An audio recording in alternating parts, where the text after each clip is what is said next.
In December 2025, the United States government effectively banned one of the most successful gadget companies on Earth. Not a weapons manufacturer, not a spy agency, a company that makes flying cameras. Right now, roughly 3 out of every 4 drones in American skies are built by a single Chinese company, Jai. And the whole thing started with a sleepy college student obsessed with one impossible idea. He wanted to build a helicopter that could fly itself. This is how an $18,000 school project became a global monopoly, and why the world's most powerful government decided it was too dangerous to ignore. His name is Wang Tao, known in the West as Frank Wang. Born in 1980 in Hangzhou, China, he was obsessed with flight before he could even spell the word. As a boy, he read a comic about a little red helicopter, and he became convinced he had to have one. His parents eventually bought him a remote-control chopper. He crashed it, again and again and again. Because here's the thing nobody tells you about RC helicopters. They are brutally hard to fly. Every gust of wind, every tiny mistake, sends them tumbling. Wang wasn't a star student, but that broken helicopter planted a question that would follow him for years. What if a machine could correct itself? What if flight didn't require a human to be perfect? In 2003, he enrolled at the Hong Kong University of Science and Technology to study electronic engineering. And in 2005, for his graduation project, he finally got to chase the question that haunted him. Wang decided to build a flight control system, the brain that could keep a remote helicopter stable on its own. He talked 2 classmates into joining him and convinced a professor to back the idea, securing a grant of about 18,000 Hong Kong dollars. A few thousand US dollars. That was the seed. He worked like a man possessed, soldering through the night, sleeping in the lab, missing classes. His team won 3rd place in a regional robotics competition, and in January 2006, he produced his first working prototype. That same year, 2006, he founded the company, Jai Dajiang Innovations, and he made a decision that would define everything. He set up not in Hong Kong but across the border in Shenzhen, the chaotic, electric heart of the world's electronics manufacturing. In Shenzhen, you could design a part in the morning and hold the finished piece in your hand by night. No one else on Earth could prototype hardware that fast. The first years were rough. DJI sold flight control boards to a tiny, nerdy niche, hardcore hobbyists who built their own flying rigs. The market was small. Money was tight. Co-founders drifted away. Wang earned a reputation as demanding, obsessive, impossible to satisfy. He wanted perfection from everyone, including himself.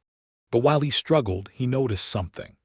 His hobbyist customers were buying his stabilizers, strapping cameras, often GoPros, onto homemade drones, and capturing aerial shots that used to require a helicopter and a film crew. People didn't really want flight controllers. They wanted the shot. They wanted to fly a camera. So Wang made the leap that built an empire. Instead of selling parts to tinkerers, DJI would sell the whole thing, ready to fly out of the box to everyone.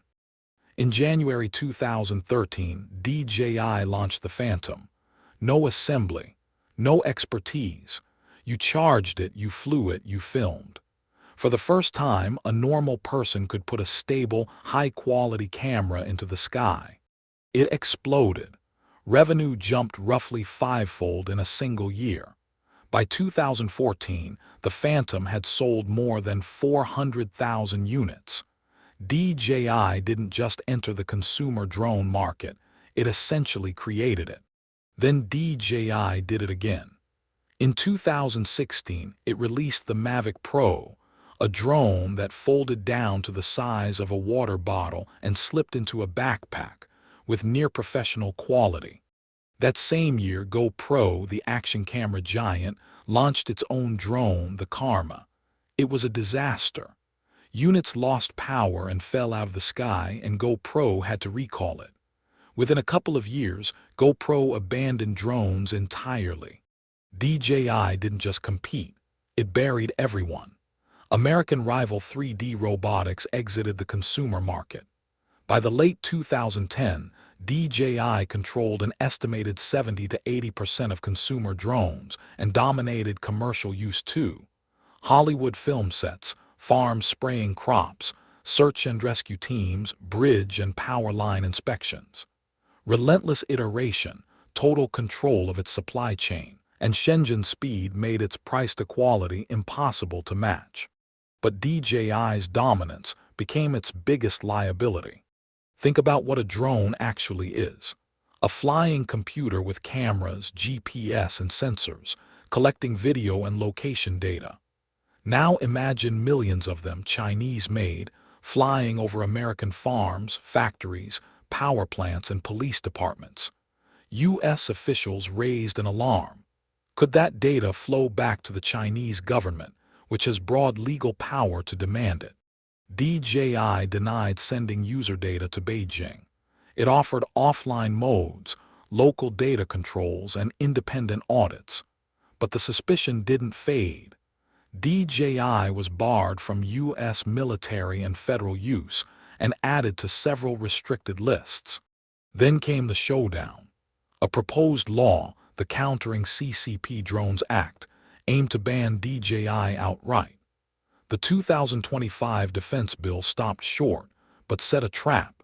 If a U.S. federal agency didn't complete a formal security audit of DJI by December 23, 2025, DJI would be automatically added to the FCC's covered list. That audit was never completed. So in late December 2025, DJI was added. The meaning is brutal in its simplicity. No new DJI drone can get U.S. authorization to be sold or imported. Existing drones keep flying, with updates promised through at least 2029, but the door to new models slammed shut. So today DJI sits in a strange position. The undisputed king of the sky, locked out of new sales in the world's richest market. It's pushing hard into other categories. Camera gimbals, action cameras, taking the fight back to GoPro, portable power stations, even e-bikes. And Frank Wang, the student who couldn't stop crashing helicopters, is now a reclusive billionaire who almost never gives interviews. Here's what makes DJI's story matter. Wang never invented the drone. What he invented was ease. He took something almost impossible, stable, autonomous flight, and made it effortless for everyone. And he built it in the one place on Earth where he could move faster than anyone else. But the very things that made DJI unstoppable, Chinese manufacturing, massive scale, oceans of data, are exactly what now make governments afraid of it. Which leaves one uncomfortable question. If a company makes the best product in the world, but it's owned by a rival nation, should you still be allowed to buy it? Drop your answer in the comments. And if you want more stories like this one, subscribe. New Tech Origin stories every Tuesday and Friday, only on Tech Origins HQ.